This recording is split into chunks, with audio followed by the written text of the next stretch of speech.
Welcome to today's webinar in our Yale Russian Chorus alumni webinar series. Today we have Professor Ben Rifkin, who's going to give us a whirlwind tour of Russian grammar and syntax. And I, for one, am very interested in hearing what Ben has to say, because as a learner of Russian, I find Russian grammar to be very perplexing. Sometimes it makes a lot of sense, and sometimes what's on the page looks like word salad to me. And so I'm hoping that Ben will be able to explain why that is. So thank you, Ben. We look forward to your presentation. Thank you, Louis. Before I get started, I just want to share with everyone the idea that languages present different kinds of complexities to different learners. And for Russians who are learning English, English seems deceptively easy at the beginning of the learning path because English seems to have very little grammar and is very lexically organized. If you know the word, you can communicate. But after a couple years of study of English as a second or foreign language, Russians discovered that English is very complicated in ways that those of us who are native speakers of English have no idea. For Americans or other native speakers of English studying Russian, the complexities of the language come right up front. And it's only after about 2 to 3 years of study that the American learner of Russian is at the top of the Russian language mountain, looking down and sees the entire structure. And so it's two different kinds of learning paths for learners. And now let me explain something about the relationship between English and Russian. For those of you who don't know, English and Russian are cousins. They are part of what's called the Indo-European family, as you can see on this map. All of the places in color, other than gray, are places where people speak a language that is descended from Proto-Indo-European, which linguists believe emerged somewhere in the steppes of Ukraine and Russia. And that means that all these languages that you see in color, represented in color on the map, are related. One of the advantages of that relationship is that the phonologies of these languages are also related. And so while it may be difficult for some people, some Americans, to distinguish the difference between a couple of sounds in Russian that are different from sounds in English, or to produce sounds in Russian that are different than in English, it's very unusual for a Russian speaker to misunderstand an American because of an American accent. The same cannot be said for somebody who is a native speaker of Korean speaking Russian, because those phonologies are not related. And we can see the evidence of that relationship and hear it in the relationships between some of the most archaic, which means oldest, words. So in English, we have the words video and visual. And in Russian, the word to see, the infinitive, is vidit. And the first person singular form, when I say like I see, я вижу. The word to in Russian is dva, and you can see the relationship, the dv sound and tv sound. Mother and mать, and one of the grammatical forms of mать in Russian is materi. The words night and noch in Russian, 5 and 5, or pentagon. Yes and есть. And есть does not mean the same as yes, which is da, of course, you all know, but есть is used as an affirmative response to a military command. And there are other connections with the word yes. The word day, which in Russian is dень, brother, which in Russian is brat, and some of you may think that your brothers are brats, but that's another story, and sister and sistra. So we can see and hear the relationships that connect Russian and English from long ago, which might be surprising. And then, of course, there are also relationships from nowadays, which are less surprising. Things, words like weekend or photocopia, xerox, that are current borrowings from Russian.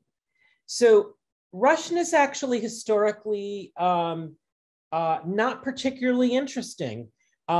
It's English that has a very interesting history and that changed the language in ways that we take for granted. So the Angles and the Saxons from the European continent migrated off the continent to the British Isles, where they mingled with Celtic speakers and speakers of Latin.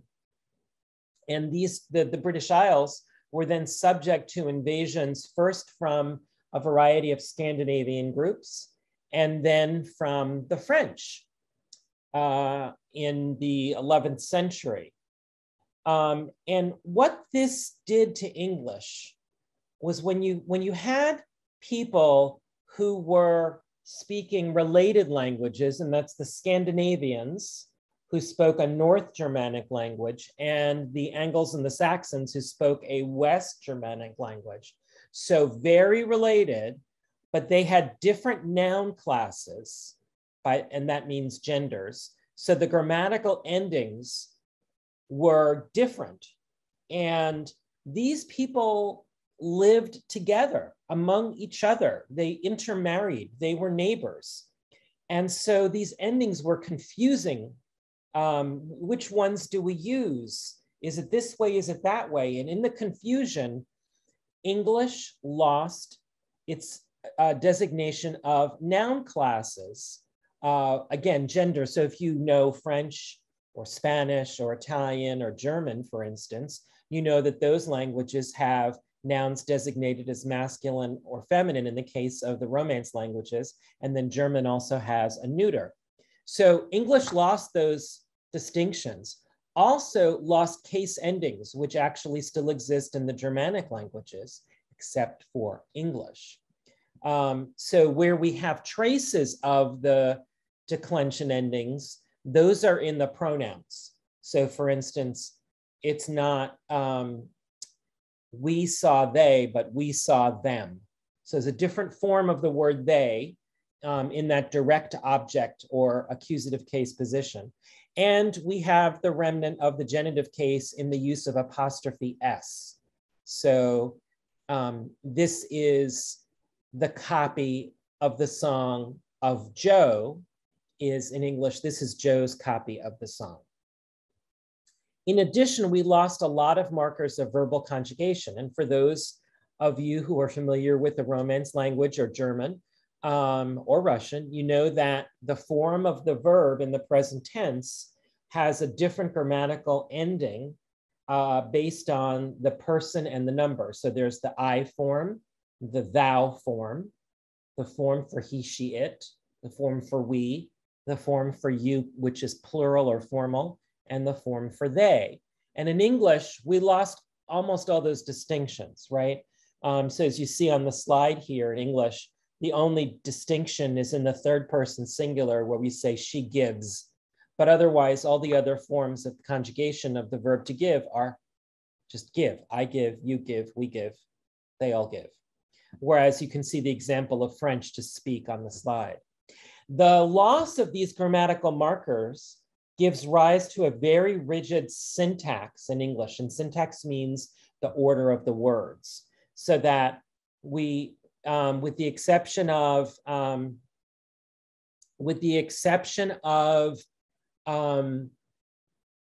interrogative constructions, in other words, some of the ways we ask questions, did you do that?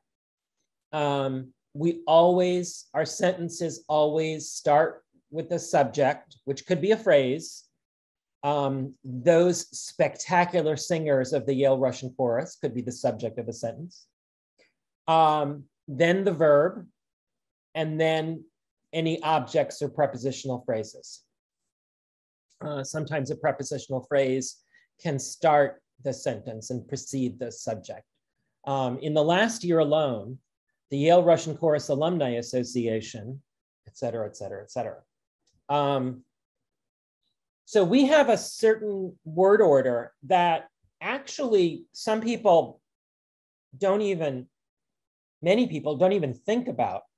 So for instance, in the picture on this slide, my, that's a lovely little old long gleaming French silver whittling knife. The adjectives that modify knife have to be in that order. For those of you who are native speakers of English, imagine how strange it sounds for me to say, my, that's a little lovely old long, or my, that's a lovely little gleaming long French old silver whittling knife. It sounds weird.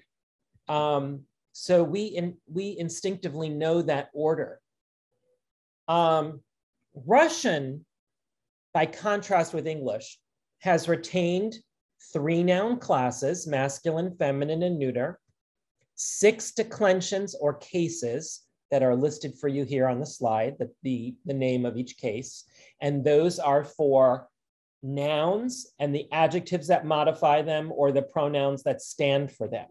And so those are grammatical endings for those words. Verbal conjugation is marked for person and number. So first person is I or we, singular, plural. Second person is thou and you, singular and plural, and the plural is used for formal. Singular is used only for informal. Informal in one person. And third person, he, she, it in the singular, or they in the plural. And because Russian has these morphological or grammatical markers, Russian rules for word order are very different. So first, let's talk about the noun classes. So Russian has 3 noun classes that traditionally linguists have called them masculine, feminine, and neuter. And in addition to those noun classes, Russian has 2 categories within each noun class to mark the phonological, to describe the phonological characteristic of the stem of the noun. And this is visible for 99% of all Russian nouns, except for foreign words. So for instance, if you studied a Romance language or German, you had to learn the gender of the word together with the word. For Russian, you only need to do that for 1% of the vocabulary of nouns. And I'll show you this now here. So the top half of the chart has soft nouns, masculine, feminine, and neuter. So I'll just show you what they are. So din, the word day, din, as in din, bara, din, la, that ends, because it ends in a soft sign, it's soft. The feminine ending that is soft has to end in soft sign or ya. And here I gave you the example of Россия. And a neuter soft noun would be ruzho. And that means musket or weapon, as in the song Poltava, where the Tsar himself has a musket. Ruzho ends in ye, or in this case, yo. And then there are the hard nouns in all 3 gender classes. And we have bok, for example, God, that ends in a consonant. Moskva, that ends in the vowel a. And sidlo, again, that word appears in the song Poltava. That ends in the vowel o. So those are the examples of the noun classes: masculine, feminine, neuter, soft, and hard. So then we have the question of declensions or cases. And Russian nouns and the adjectives that modify them take a grammatical ending determined by their function in the sentence. And this grammatical ending depends also on the noun class, masculine, feminine, or neuter, and whether the noun is hard stem or soft stem. And there are remnants of these cases in English in our personal pronouns. And so just to give you some examples, the nominative case is the subject of the sentence, the grammatical subject of the sentence, and it's the dictionary form of the noun. And in English, you can see that these would be pronouns like I, we, they. The accusative case is often used for the direct object or to indicate a destination after certain prepositions. And the English example with pronouns would be me, us, and they. Genitive case is used for possession. It's used in a negated direct object construction. It's used with certain verbs and with certain prepositions. And in English, we have the pronouns my, our, their for possession, and also the apostrophe S form that I mentioned earlier, Joe's copy of the song. The dative is used for the indirect object, which may or may not have a preposition. It's also used after certain verbs and certain prepositions. And in English, this could show up as to me or for us, but sometimes there's no preposition in English. Tina read me a book. And me here is an indirect object, even though there's no preposition. The two other cases that don't have a match to English are prepositional. It's called the prepositional case because it's the only one of the cases that cannot be used without a preposition. And the most common prepositions for prepositional case are prepositions that mean in, on, or at. And the instrumental case, which is used to express the means of doing something. It's also used in certain time expressions and after certain prepositions and certain verbs. After that introduction, you should know everything you'll ever need to know about cases. No, just kidding. So here are some example sentences illustrating the case endings. And so I'm going to actually read the sentence in Russian. I'm going to say the sentence in Russian as well as in English, so you can hear how that sounds in the context of Russian. This is my friend Anton. Это мой друг Антон. I've known Anton for 3 years. Я знаю Антона уже 3 года. This is Anton's book. Это книга Антона. I gave the book to Anton. Я отдал книгу Антону. We've been talking about Anton. Мы говорили об Антоне. Nina went to the store with Anton. Nina пошла в магазин с Антоном. And here I have some noun phrases illustrating the cases, but I've included the whole phrase, our diligent Katya. And so you can hear how all the personal possessive pronoun nasha, the adjective trudolюбивая in the feminine, and the noun Katya all change based on the case. So our diligent Katya will get it all done. Наша трудолюбивая Катя все сделает. You know our diligent Katya? Вы знаете нашу трудолюбивую Катю? This is the work of our diligent Katya. Это работа нашей трудолюбивой Кати. They gave our diligent Katya a prize for the best work. Наградили нашей трудолюбивой Кате приз за самую лучшую работу. We've been talking about our diligent Katya. Мы говорим о нашей трудолюбивой Кате. Петя went to the movies last night with our diligent Katya. Петя вчера ходил в кино с нашей трудолюбивой Катей. So now we talk about the verbs. And I'm going to talk about what we call in Russian grammar the non-past. And that means there's a reason, I'll explain in a moment, why we use that instead of saying present. But for all intents and purposes, what I'm describing here on this slide is the present tense. So Russian verbs have grammatical markers to show the person, first, second, or third, and the number, singular or plural, in the non-past tense. So I'm just going to share with you the conjugation of the verb говорить.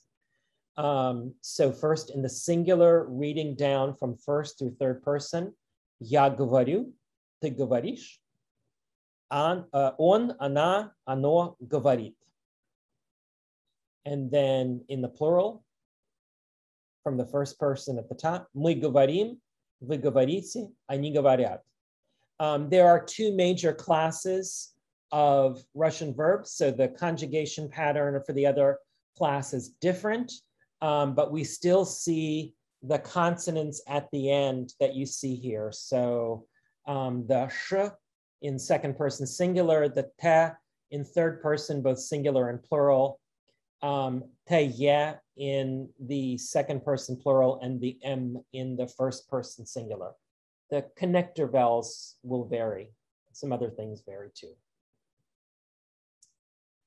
In the past tense, Russian verbs are marked first for singular or plural, and then in the singular for gender only. And most Russian verbs will end in L, the sound L, with if it's not in the masculine, with a vowel that follows that marks the gender of the subject.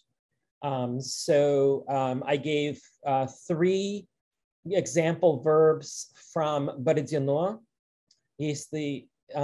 If you remember, мы долго молча отступали. So top right of the column, отступали. That's a plural ending. We were retreating. Ворчали старики. The old men were grumbling. Не отдали Москвы, and we wouldn't have given away Moscow. So those are all plurals. If we had these verbs in the singular masculine, they would be отступал, ворчал, and отдал or отдал. It depends. The stress can vary there. In the feminine, отступала, ворчала, отдала. Sometimes verbs have a stressed feminine ending, and that distinguishes it from the pronunciation from the neuter singular, отступала, ворчала, отдала. And here, there is no sound difference because the final vowel is unstressed. And so having the stress in the feminine helps to distinguish between a feminine past tense form and a neuter past tense form in some verbs. So when we talk about time in language, some languages don't have any tense markers built into the verb itself. That's not true in the case of Indo-European languages, to the best of my knowledge. Some languages use adverbs to indicate that something happened in the past, the present, or the future. English has 12 to 16 basic tenses. I can't account for them all. I don't have any training in that. And there are apparently more tenses in English that are not basic. But just to share with you something in English and Russian, look at all the options for present tense in English to read. Those are all present tense of one kind or another. They each have a technical label that I don't know. And I know as a native speaker, when I hear one and I know it should be one of the others. So a common mistake that Russians make is they'll often say, I am knowing, I am understanding. And those are verbs that we don't use in that particular tense. All of the phrases on the left hand of your slide in English are translated into Russian as я читаю. So there's only one way to say that in Russian. So Russian has different ways of communicating some distinctions that in English are communicated by tense. And one of the key ways for Russian to make these distinctions is verbal aspect. So Russian has 2 aspects. the perfective aspect and the imperfective aspect. And what this means is that for every verb we have in English, like to read, there are at least 2 verbs in Russian, and they're usually, almost always, the same stem with a prefix added to it. So to read in the imperfective is читать, and the normal, most typical perfective is прочитать. So perfective verb sums up the action as a single event with a result that's still in effect. So perfective verbs can be used only in the future or in the past, not in the present. And the future of a perfective verb is the conjugated form, which is why on the other slide we call it non-past. And the perfective verbs have no present tense.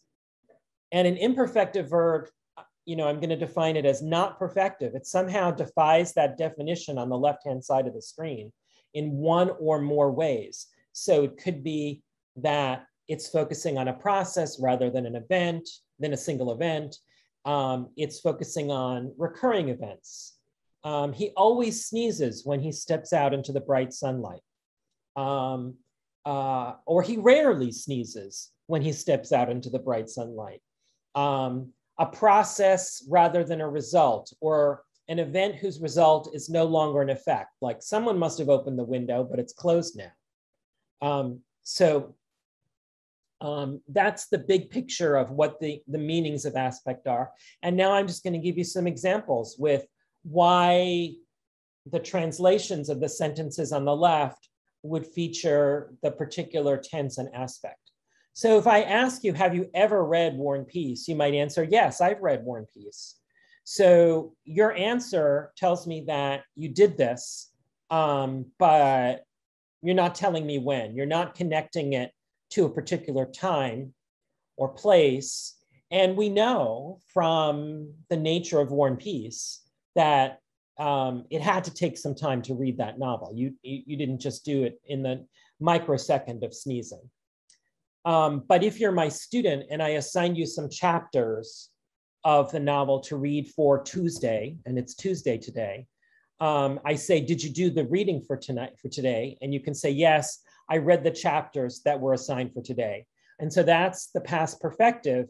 It's a single event that took place at a particular time with the result in effect. Can you do this on Tuesday? No, I'm going to be reading all day on Tuesday. I have to finish reviewing the manuscript by the deadline. So that first verb is future imperfective because I'll be reading all day on Tuesday. It'll be all day. It's a process. I'm not summing it up as a single event. Can you read this article tonight? Yeah, I'll read it tonight. It's a single event. It's summed up in its entirety. There's a reference to a point in time. She has been reading all day. This is a present tense imperfective. She's continuing to read. She's still at it. Look at her. She loves that Harry Potter book. She had been reading all day, or she was reading all day. Past imperfective. The process was continuous in the past and no result is indicated. So now some examples from our repertoire. We were retreating in silence for a long time is the past imperfective because it's a process and it took a long time. If it hadn't been God's will, they wouldn't have given Moscow away. It's a single event. It took place. It had an effect. A golden cloud spent the night at a cliff. Well, past imperfective because that was an event that took place in the past over a period of time, the whole night. In the morning, she, the cloud, sped off. Well, that's a single event that took place at a specific time. Again, from Borodino, they say there were really big battles. Well, that's present because it's got to be imperfective because there's no other option for the present tense.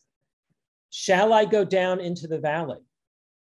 It's future perfective. Will I go? It's in the future, a single event, and it would have a result. And it's a reference to right now, a specific time. And we shall sing off with glory the Cossacks who've perished from Vyotsa Here it's a single event that will take place in a future time. After the battle is over, we will sing them off. But before then, dolgo budem bиться, we're going to fight for a long time to defend our village. And that's a process in the future. And so it's future imperfective. Before wrapping up our conversation about verbs, I want to talk about the imperative and infinitive forms.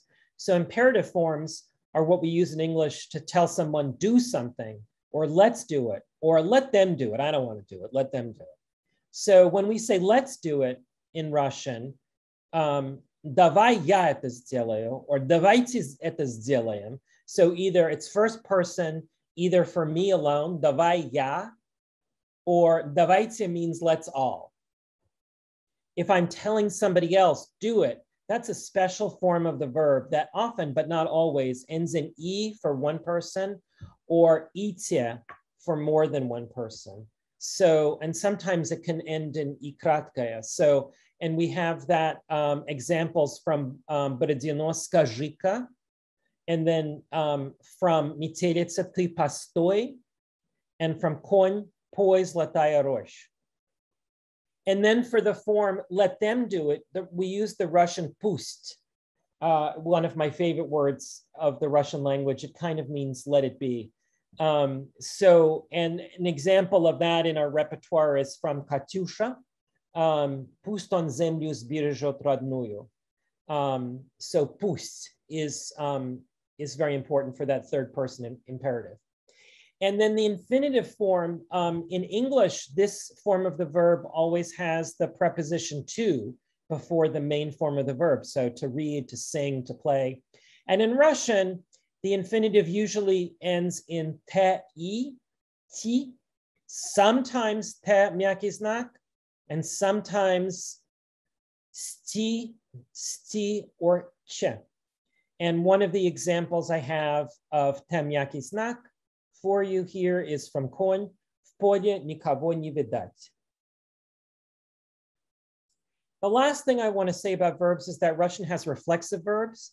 And in every form of the reflexive verb, conjugated, past tense, infinitive, they have to end either in sia or s with the soft sign. And there are a number of different meanings for using the reflexive verb. Sometimes it can have a meaning of reciprocity, like I correspond with you, pen pals, and you're corresponding with me. Sometimes it's reflexive back to self, like when I'm bathing myself, I'm washing myself. And sometimes it's just idiomatic. So for instance, the verb to smile is reflexive, я улыбаюсь, but there is no non-reflexive version of that verb, or I'm afraid, я боюсь. There's no, without the reflexive ending, it's simply wrong. There's no other verb that exists without that reflexive ending. So some examples of reflexive verbs from our repertoire, и радуйтеся, which is what the Russian says on the right. Вьется сизидым, с повлюбовницей тешился, and плохая им досталась доля. So another thing about Russian that's really cool that I love is the particles. And so they're listed in the colored panels on the right. So yi, which is sometimes written under certain, especially poetic or musical circumstances, written as L soft sign. It's an interrogative particle, and it always follows the thing you're asking about. It has to be after the thing you're asking about. So pойду ли, shall I go? The negative particles, sometimes pronounced не, sometimes pronounced ни, spelled differently for a variety of grammatical reasons. Не смеют, что ли, командиры чужие изорвать мундиры. Je is an intensifying particle, and it emphasizes the thing that's immediately preceding it. Где же ваши матки? Где же ваши деды? Бы, which sometimes can be spelled just with a b, не отдали Москвы. We wouldn't have given up Moscow. And ka, which is an archaic particle, it is used now with irony. Otherwise, it's just in older texts, including Borodino. It's used attached to an imperative to soften it, to make it more affectionate. Скажи-ка, дядя. Tell me, old man. Tell me, uncle. So what does this all mean for word order in Russian? So word order in Russian has more options than word order in English, because English has lost the grammatical markers that would tell you how a word functions in a sentence. If I say, the boy bit the dog, then the picture in your mind is of a poor dog being bitten by a male child. But in Russian, I can say, the dog bit the boy, with the words boy and dog flipping place in the sentence.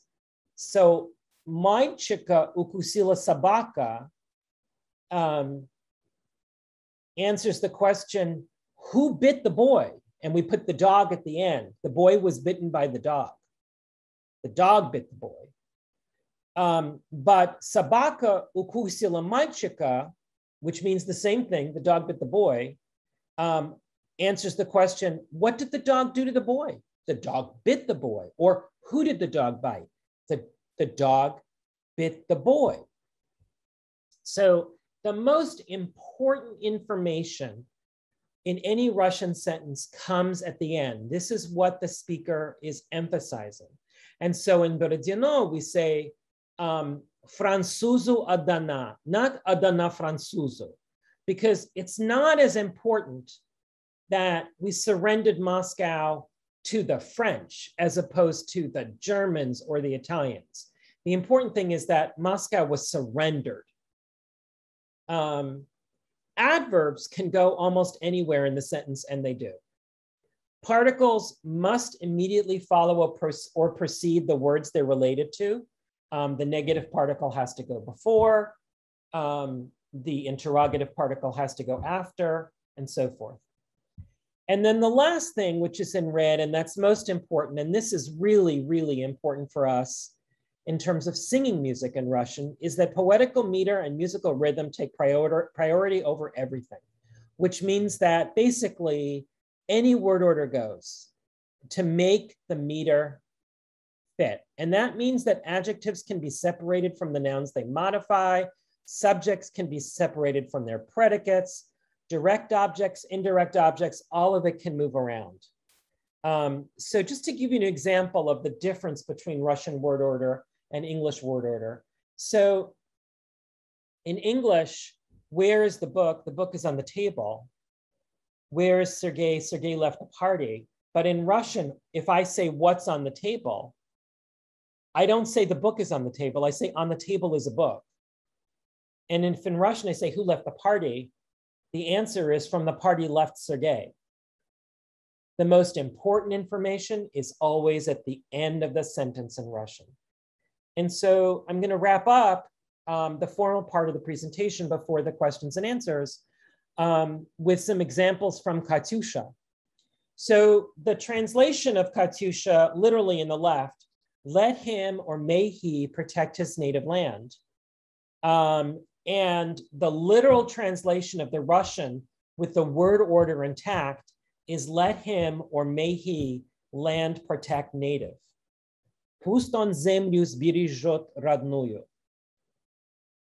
And then another line immediately following, and Katyusha will save her love for him, and Katyusha will be faithful to him. And literally the word order in Russian is, and her love Katyusha will save. А любовь Katyusha сбережет. So this shows you the flexibility with which Russian composers, singers, and poets approach the Russian text, because the musical rhythm or the poetic rhythm and the rhyme are so important, and they create the opportunity for word order that is freer than even the normal conventions governing Russian conversation or Russian prose writing. So with that, I conclude the formal remarks. I open up to your questions. I hope this was useful and at least a little bit interesting. Thank you, Ben. I have a few questions, but does anyone in the audience have questions?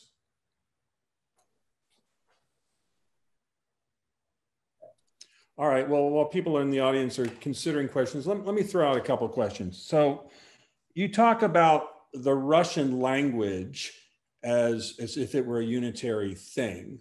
We know that really when we talk about a language, we're referring to the standard dialect of that language. Yeah, I prefer to use the term prestige dialect.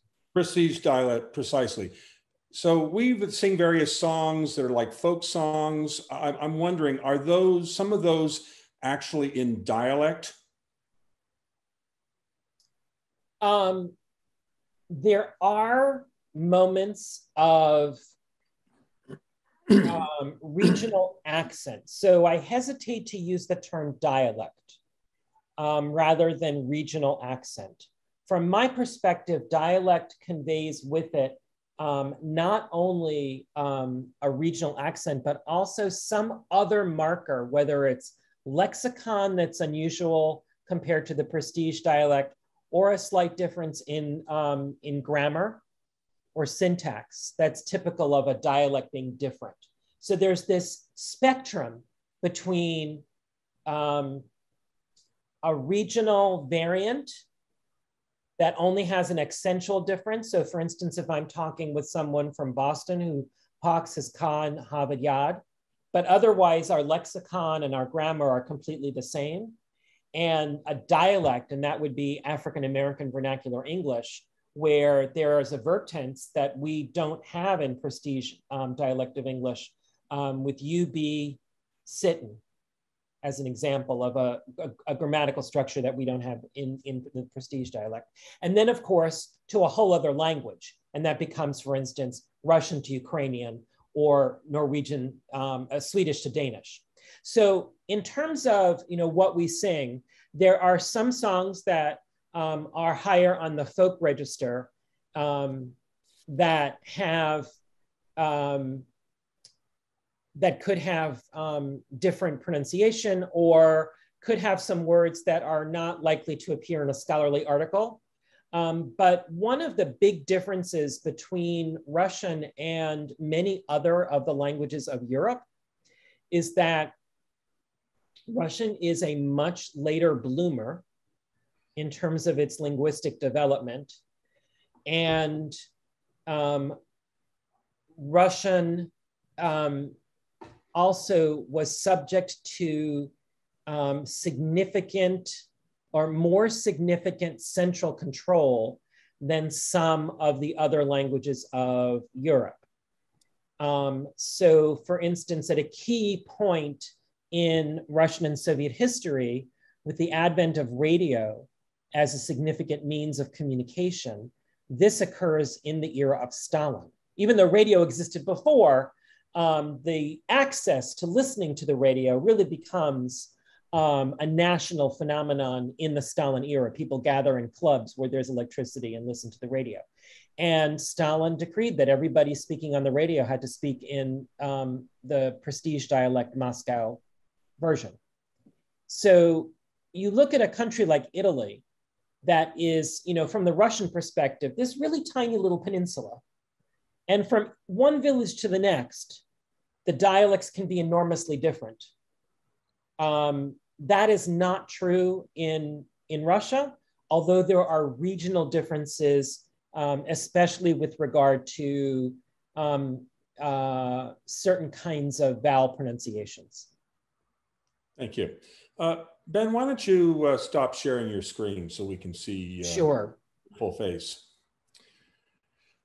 So one thing that I think is a little, can be a little difficult for Russian learners or who are not that familiar with the case system is that often the same case ending will have different functions on different words. So for example, Borodina and Moskva have the same ending, but it means a different thing in each case. Right. Now, if you look up a word like baradina in the dictionary, you'll find out what baradino is, but you won't find out what baradina means.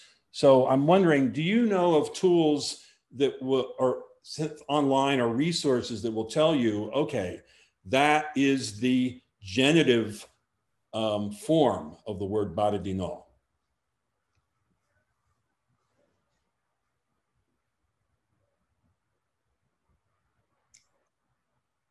So I'm afraid that the answer to this question requires that people have already come along in some of their study of Russian to be able to recognize, once they've looked up baradino in the dictionary and found, or online, and found that it's a noun that ends in on, it's a place, to be able to look at any first year Russian grammar, Russian textbook has appendices at the end that show what the endings are for each case, and then to look for neuter nouns that end in on. The only case ending in a for a neuter noun in the singular is the genitive. So that requires a point in the learning of Russian that's not ground zero, right? That's not the very beginning. Mm-hmm. And I think that for the members of the Yale Russian Chorus and the alumni of the Yale Russian Chorus who don't know Russian, if they're interested in trying to understand a particular word, it's really important in our transcripts, or rather the transliterations, to look at the word boundaries. So we put in those dashes to mark off the different syllables. And in order to really understand, they've got to look at the spaces between the words and then understand that unlike syntax, which is very fluid, the morphological or the grammatical marker telling you what case this is in or what conjugation it is always at the end. It'll, unlike in some other languages where that could float around, it will not float around in Russian. It's always at the end. In some cases, for instance, in the genitive plural, the marker is to have a no ending. And so, for instance, a lot of books is много книг. Now, the singular of book is kniga. And that a at the end just disappears. And if you don't know, you might think that's a masculine noun in the singular. And so you look it up and you find that there's no such word as knik, but you have 80 million hits for kniga. So, aha. 80 million hits, probably it's right.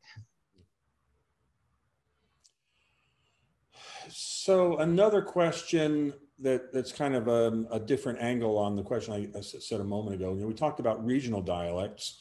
We also might be exposed to historical dialects.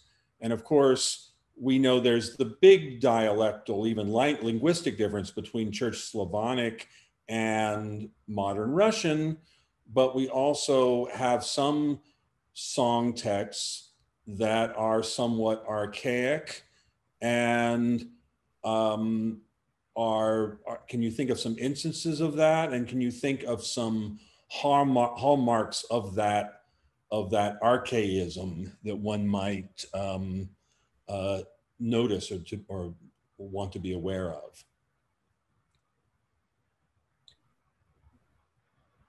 I'm not thinking of anything. Can you think of any songs? I can actually, which is Dvinatsa Разбойников.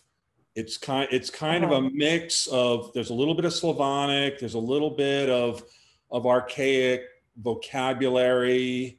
It's deliberately old-fashioned in its, right. But I think there it's mainly vocabulary. It's not like, oh, they used a verb tense there that we don't use anymore or something like that. Right. So there's no grammar in Brigands that doesn't exist in contemporary standard Russian prestige dialect. Mm-hmm. because of the nature of the story that the song tells, there are some Slavonicisms and there are some archaic words. But even the archaic words are not so archaic. It's not like a Russian wouldn't understand them today, or it might not even be used in the newspaper, but it would be used with like a wink or a grin. Like, for instance, the word ataman is not used to refer to one's leader or supervisor, just generally speaking. Right. Right. I mean, there's some camaraderie, drinking, winking, grinning, laughter about using the word ataman today, but it will appear in newspapers, in the media. So it's not that archaic. I think about, in terms of archaic, so a story about my son was that when he was around 2, he used the word therefore, just kind of spontaneously. And I was like really excited and proud that, my kid is 2 years old and just said the word therefore, and I tried to explain it to my Russian friends. And the word therefore in Russian is translated nowadays as the words so that. There's nothing special about it. If I say therefore, I'm sort of highfalutin in English, right? He did it so that he could, as opposed to he did it therefore, So I was trying to figure out a way to, to explain to them that this was a really big deal, and my son is a genius, and I have every right to be really proud of him. And then it hit upon me that I could use the archaic word for therefore, which is iba. And that word also, it's known, and if anybody uses it today, they're joking. I mean, in a way, some of these words can be looked at analogously with English whither or whom. I don't use whither that too much with an H. I use whom more than I think I probably should, but okay. Well, I think you bring up an interesting point, and I think we're not, as native speakers, we're not so aware of it, but English is undergoing a lot of grammatical change in our lifetimes, and we don't see that in Russian. So you talk about who versus whom. Another is we're losing subjunctive tenses in yes. If he be an American, I would address him as so and so. You don't say that sort of thing right anymore. I as a professor do say things like, were I to have thought of that earlier, but again, that's because I occupy a certain social status as the learned scholar. But Russian, I don't want to convey the idea that Russian isn't changing. Russian is changing, and perhaps as rapidly as English. Now, one of the most important ways in which Russian is changing is the large-scale importation of English words and phrases. Now, in part, that has happened because of the advent of the market economy and the choice of some individuals in Russia to use shorter English words rather than longer 19th century Russian words, right? So we have in Russian, if you want to sell stock, you talk to your broker, right? I mean, there used to be, a word in Russian for that. It was longer, right? And, one of the things that was really surprising to me, I watch Russian TV shows to keep, on top of, what's the current usage. And I have heard the phrase fast food, and also coffee break. So those, so certainly there's an avalanche of English words. There's an avalanche of English slang. Russian texting uses American shorthand. So LOL, even though the word to laugh in Russian begins with the letter S. So, right. you know, and to say out loud in Russian is one word, and it's sluch, so it begins with the letter V, pronounced like an F. But so I don't see short-term change in the Russian grammar, but I have some linguist friends who say that, you know, in 100 or 200 years, the instrumental case will cease to be used. I don't know. Maybe. I'm not sure. Yeah. I'll be dead. Yeah, right. So, Kit, I see you in the audience, and you were one of the people who asked for this presentation. Has this met your expectations? Are there some things you wish Ben should have picked up? You're muted. Yeah, go ahead and unmute, Kit. This is great. It's sort of expanding. I feel like my head is at the bottom of a very large and somewhat nebulous cloud of all of the things that I've heard today. But it does shed light on how some of these words are formed and where they fit in the sentences in our songs. And the fact that that word order can be moved around is interesting. I'm not sure how that informs my singing, but it is very interesting. Well, I think the thing that's most important to understand about the word order is that sing it in the order in which those words appear. Because if the meter were different, if the rhyme were different, the writer of the song or the poet who wrote the poem on which the song is based would have reordered the words. And that's one of the challenges of translating Russian poetry, is that Russian poetry, I would say 95% of it has very strict meter and rhyme. And so when you translate it, it's very hard to keep line by line, because sometimes the phrases that have to stay together in one line in English to make any sense at all are spread out over two lines in Russian in order to make the meter work. And Russians have no problem with that. So,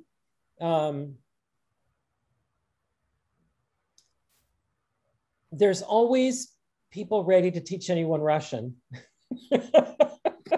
Every college and university that teaches Russian has seats open. So anybody who wants to can always find a class. There's also stuff online, and there's Teach Yourself Russian.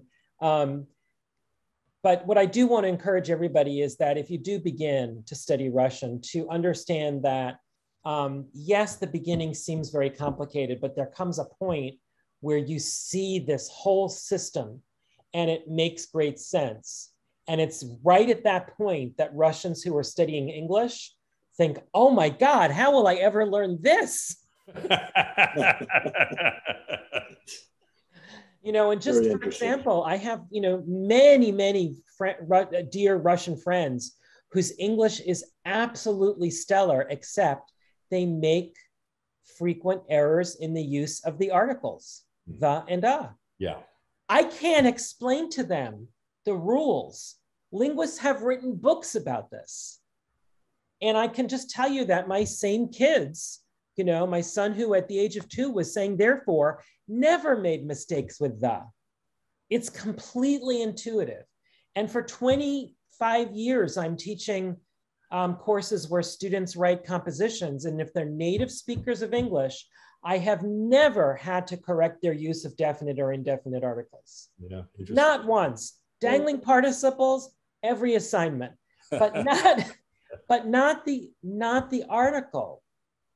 Not the article. And whereas my non-native speakers of English tend not to make mistakes with dangling participles, but they make mistakes with the articles. And so I just want to encourage all of the members of the chorus and the alumni who, might struggle with Russian, that, you're still in that beginning phase. There is a point where it all comes together. And I just want to say that there's this game on Star Trek. I think it was on Deep Space Nine, where and Voyager, all these little pieces. And if you put and it's a 3-dimensional hologram kind of thing. And when you touched one piece in the right way, it's kind of checkmate for your opponent, and all the pieces come together in a perfect sphere with a lovely resonant chord, musical chord that is played. And that's your victory in the game. And when you get to the 3rd year of Russian, you put that final piece in and this thing appears, you see it all, you understand it all. So it's a steep climb, but then it's to a plateau. English has this very gentle rolling hill and then this really steep climb. And it's interesting, if one were to do the word for word literal translation of some of the songs, then now it makes sense to me that you might not necessarily see the meaning appear in the way in English that you would expect it to. You'd be putting together 2 or 3 lines to come up with the meaning of the song. And it would look like word salad. Yeah. Yeah. Because when we gave up, as if, they were stolen from us, those grammatical markers from Old English, we had to make our word order rigid. Otherwise, we wouldn't know how each word relates to each other. So that's our compromise. Now that simplifies the learning task for foreigners because the word order is rigid and there's not a lot of grammatical markings. But then there are some features like the definite articles, like sequence of tense. For instance, she said she would come at 7 o'clock if it wasn't going to be raining. I mean, that's just the tenses in that sentence are incredibly hard for Russians to put together. Because in Russian, that would be, she said, I will come at 7 if it will not be raining. So there's some other aspects of English, like the subjunctive, like the definite and indefinite articles that are really difficult, and they aren't necessary at the very beginning. Well, I'm afraid we're out of time. I'm going to have to close this now, but I really appreciate your putting this together, Ben. And those of you who view this, I encourage you to view it a couple of times. There's a lot of good material here to absorb, but the more, look at some songs and then come back to this. I think it will start making better sense. Especially if they're Russian songs. Yeah, that's right. And I will be doing that. And I'll also be just singing the words as they appear in those memory strings that I put together in my undergraduate year, because that's how it works. That's exactly how it works. And, for all of the members of the Yale Russian Chorus and their alumni who, looking at any of the songs in Russian and watching this video, have any questions for me, you can always find me at rifkinben@icloud.com and reach out to me with your question, and I'll be happy to answer. Very good. Thank you. Thank you for putting this together, Ben. Sure, my pleasure. До свидания. Bye. До свидания. До свидания.